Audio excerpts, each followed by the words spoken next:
మాజీ మంత్రి పేర్ని నానిపై Janasena fire brand courier Sreenu మండిపడ్డారు. రాజకీయాల కోసం తల్లిదండ్రుల జీవితాలను నడి రోడ్డున పెట్టిన వ్యక్తి పేర్ని నాని అని విమర్శించారు.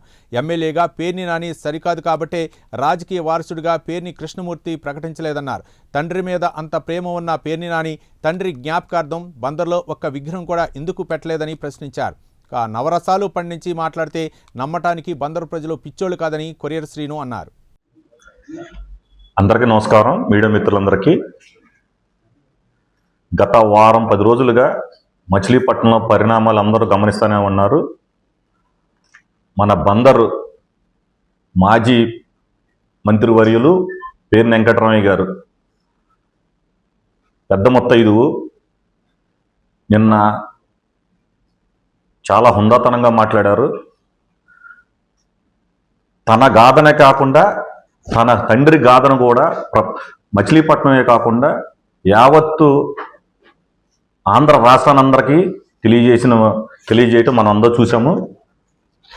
అయితే పేర్ని వెంకటరామయ్య గారు మీకు ఒక చిన్న విషయం, మనం ఇన్నాళ్ళు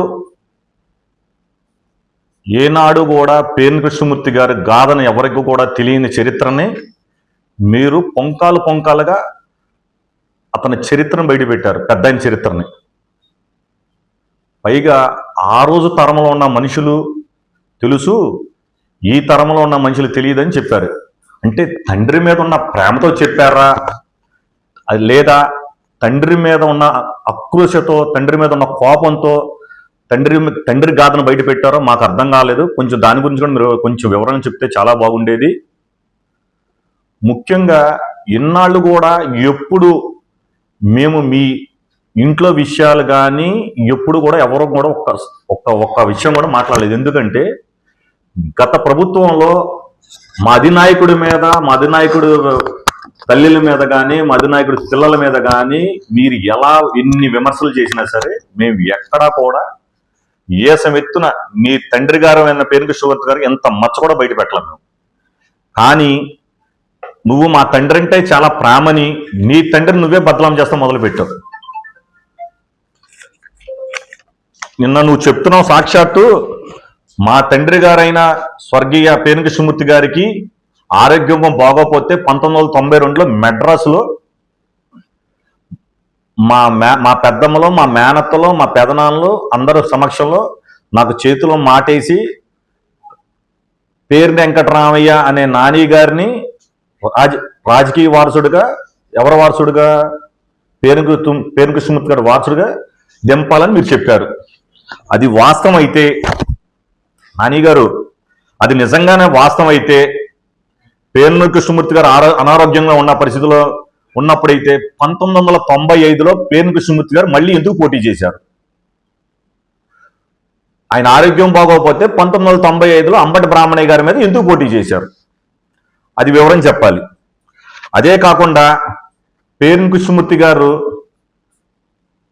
నా తండ్రి నన్ను, మా అమ్మని అన్యాయం చేసినా సరే మా భవిష్యత్తు ఎక్కడా కూడా ప్రశ్నార్థకం చేయకుండా మా భవిష్యత్తులో మమ్మల్ని చాలా బాగా చూశారని చెప్పిన మాట వాస్తవం. మీరే ఒక్క సూటి ప్రశ్న వేస్తున్నా. మీ తండ్రి గారు స్వర్గీయ విక్టోరియమ్మ గారిని పెళ్లి చేసుకున్న రోజున మీ వయసు 8-9 సంవత్సరాలు అంటున్నారు. నిజంగానే ఆ వయసు 9 అయితే మీ తండ్రి గారు అన్న విక్టోరియమ్మ గారిని పెళ్లి చేసుకున్నప్పుడు ఏ పద్ధతిలో పెళ్లి చేసుకున్నారు? హిందూ మ్యారేజ్ చేసుకున్నారా లేదా క్రిస్టియన్ మ్యారేజ్ చేసుకున్నారా? మ్యారేజ్ చేసుకున్నారా మీరే చెప్తున్నారు. ఆ రోజు మ్యారేజ్ సర్టిఫికేట్లను మీరు ఏమైనా బయట పెట్టగలరా? అలాగే మీరు చిన్నపిల్లలు కాబట్టి మీ తండ్రి గారికి సాక్షి సంతకాలు పెట్టాలి. సాక్షి సంతకాలు ఎవరు పెట్టారు? హిందూ మ్యారేజ్ చట్ట ప్రకారం ఆ రోజు గుళ్ళో పెళ్లి చేసుకుంటే కొనకల నారాయణ గారు ఏమన్నా మీకు వెనక సాక్షి సంతకం ఉన్నారా? లేదా క్రిస్టియన్ మ్యారేజ్ చేసుకుంటే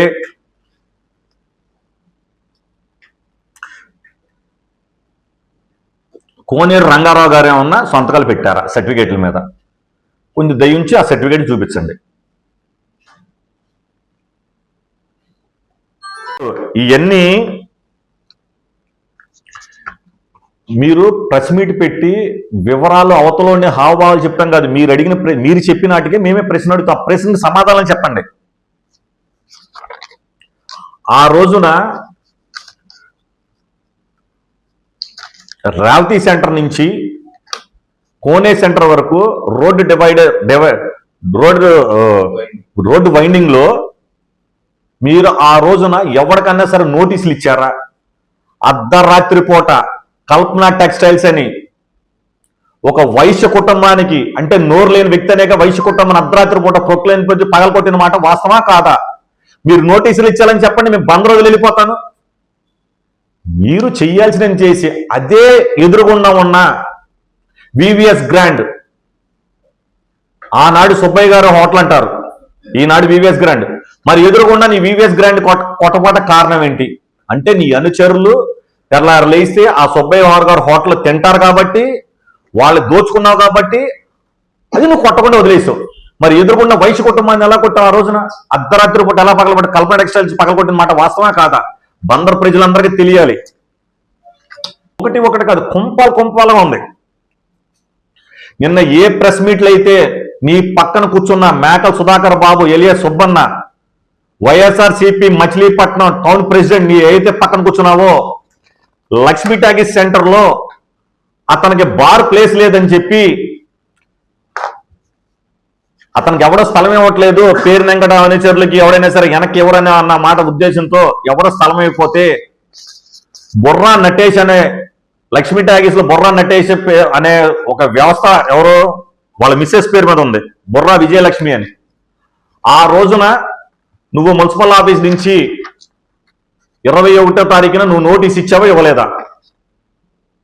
డిస్మాండిల్ నోటీస్ ఇచ్చావు, థియేటర్ పనికి రాదు అని. ఇచ్చిన పాట వాస్తవా కాదా? నువ్వు ఎంతమందిని బెదిరేసి ఎంతమంది ఆస్తులు లాక్కున్నావు? ఇదిగోండి ఆ రోజున ఇచ్చిన నోటీసు.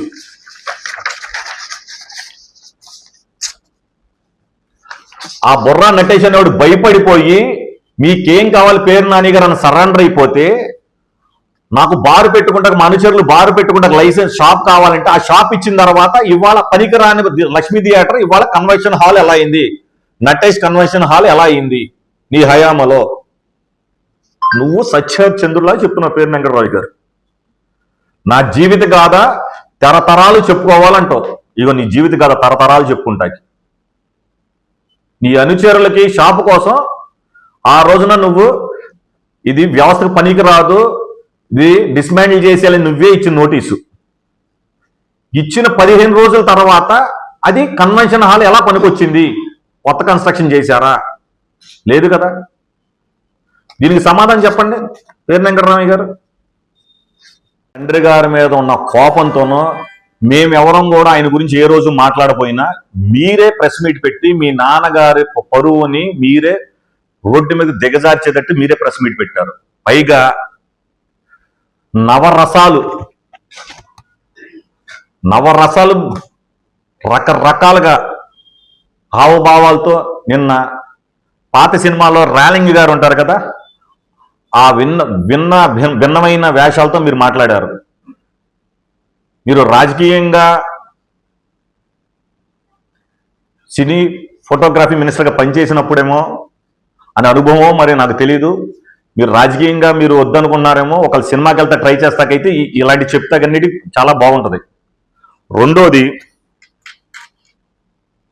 మా నాన్నగారిని వెన్నుపోటు పడవలేదు, మా నాన్నగారే నాకు రాజకీయ జీవితం, మా అబ్బాయికి నా తర్వాత వారసుడు నాకే కావాలని చెప్పిన మీ నాన్నగారు చెప్పారు. మీరు ఏవైతే చెప్పారో వారసుడు రాజకీయ వారసుడిగా కావాలన్నప్పుడు మీరు రిటైర్మెంట్ అయిపోతే నీ కొడుక్కి 2024లో మీరే ఇచ్చారు సీటు తండ్రిగా మీ ప్రేమతో. మరి 1995లో మీ నాన్నగారు మీకు ఎందుకు ఇవ్వలేకపోయారు? మీ నాన్నగారు నువ్వు సరైనోడు కాదని 100 మందికి చెప్పేవాడు. పేరు వెంకటరామయ్య గజి దొంగ, వాడిని నమ్మమాకండి అని ఎక్కడో దిండే చంపేస్తాడన్న మాట వాస్తవమే కాబట్టి విక్టోరియమ్మ గారి ఇంట్లో ఉండేవాడు. 1995లో కూడా నామినేషన్ అక్కడి నుంచి చేశాడు. ఆ ఆక్రోషతో 1995లో మున్సిపల్ ఎలక్షన్స్ వచ్చినప్పుడు 94 ఎలక్షన్లు అయిన 95 మున్సిపల్ ఎలక్షన్స్ వచ్చాడు. మీ నాన్నగారైన పేరు వెంకటరామయ్య గారు పెద్ద సింగ్ లక్ష్మణరావు గారు అబ్బాయి పెద్సింగ్ వెంకటేశ్వరరావు గారిని 12వ వార్డు కౌన్సిలర్ గా నుంచో పెడితే మీ నాన్న చరిత్ర బదలాం చేయటానికి ఒక ఎక్స్ మినిస్టర్ గారి వార్డులోనే కార్పొరేటర్ గా కౌన్సిలర్ గా గెలిపించుకోకూడదనే ఉద్దేశంతో మీ నాన్న బదలాం చేసే సీటు కోసమే ఆ రోజున నువ్వు ఏమైతే ప్రేమగా పిలుస్తావు బొర్రా విట్ల గారిని, ఆ బొర్రా విట్ల గారిని కొబ్బరి చెట్టు గుర్తుకి మీ నాన్నకి పోటీగా నువ్వు పెద్సింగ్ వెంకటేశ్వరరావు గారికి ఆపోజిట్ గా ఇండిపెండెంట్ క్యాండిడేట్ గా బొర్రా విట్ల గారిని నన్ను పెట్టిన మాట వాస్తవా కాదా? నువ్వు పెట్టలేదంటావేంటి? బ్రతుకున్నంత సేపు మీ నాన్న పెట్టిన శోభ, పెద్ద ఆయన పెట్టిన శోభ ఎవడో కాదు, నువ్వే ఎంత శోభ పెట్టావు అంటే వెన్నుపోటు ఎవడు మీ నా తండ్రిని వెన్నుపోటు నువ్వే పొడిచావు. ఆ బాధతోనే ఆ మున్సిపల్ ఎలక్షన్ అయిపోయిన బాధతోనే ఆయన మనసున పడ్డాడు. మీకు అన్నం పెట్టిన మీరు వయసు మొదలు పెట్టిన కానీ తండ్రికే కానీ మీరు అన్నం పెట్టి నీకు రాజకీయ భిక్ష పెట్టిన పార్టీకి కూడా వెన్నుపోటు పొడిచావు. ఆ రోజుల్లో డీసీ చైర్మన్ ఉన్న బుద్ధప్రసాద్ గారు నీ ప్రమేయం లేకుండా పరిశుద్ధ్ బాబు గారికి చైర్మన్ సీట్ ఇస్తే ఆయన గెలిస్తే నీ ఉనికిడి ఎక్కడ ప్రశ్నార్థకారం అయిపోద్దని ఆ రోజున మ్యాండేట్లని చింపించి ఆయన్ని ఓడగొట్టిన దాంట్లో నీ పాత్ర ఉందా లేదా? వెన్నుపోటు పాత్ర ఉందా లేదా? మీరు చెప్తారేంటి మా తండ్రి కోసం నేను నా జీవితం త్యాగం చేశాను. అసలు ఏనాడైనా సరే ఇవాళ చెప్తున్నారు మా మేనత్త ఉంది, మా పెదనాన్న ఉన్నాడు, మా బాబాయ్ ఉన్నాడు, మా అక్క ఉంది, మా చెల్లి ఉందని ఇవాళ చెప్తున్నారు. ఏనాడైనా సరే నీ 25 ఏళ్ల రాజకీయ చరిత్రలో ఏ రోజైనా సరే మీ చుట్టాలను ఏ రోజైనా సరే తెర మీద తీసుకొచ్చావా? నీ తండ్రి చరిత్రని నడి రోడ్డు మీద లాగేసిన వ్యక్తి నువ్వు, మేము కాదు. పైగా నేను ఈ రాజకీయం నుంచి వెళ్ళిపోతున్నాను, నా కొడుకు ఎదవా, నా కొడుకు నేను చెప్పలేకపోతున్నాను నీ నోటంటే నువ్వే చెప్తున్నావు. నీ కొడుకు ఎదవని నీకు తెలిసినప్పుడు మచిలీపట్నం ప్రజల మీదకి నీ కొడుకుని ఎందుకు రుద్దుతున్నావు? నీ కొడుకు నీ మాటే తండ్రి మాటే ఎన్నోడు రేపొద్దున్న ప్రజల్ని గెలిచిన తర్వాత ప్రజల్ని ఎంత ఇబ్బంది పెడతాడు, నువ్వు ఎందుకు రుద్దావు అందరి మీద? నా కొడుకు మంచోడు సేవకుడు అంటున్నావు, నువ్వే చెప్పావు నా కొడుకుని రావద్దురా బాబు రాజకీయంలోకి, నా మాట ఇంట్లేదు అమెరికా పంపించేయాలని. నీ కొడుకే నీ మాట వినలేనప్పుడు నువ్వు తీసుకొచ్చి మా అందరు ప్రజల మీద ఎందుకు రుద్దుతున్నావు? నువ్వు దోచుకున్న డబ్బులు దాచుకుంటాకి సేఫ్ ప్లేస్ కాబట్టి రాజకీయం ఎన్నుకున్నావు. అది నీ కొడుకు ద్వారా నేను దోచుకున్న డబ్బులు నీ కొడుకు జాగ్రత్త చేయాలని చెప్పి నీ కొడుకుని తీసుకొచ్చు. నువ్వే చెప్తున్నావు నా కొడుకు సొంత ఎదవని నువ్వే చెప్తున్నావు, మేం చెప్పట్లా, నువ్వే చెప్తున్నావు సన్నాయిసి నా కొడుకు నా మాట వింటలేదని.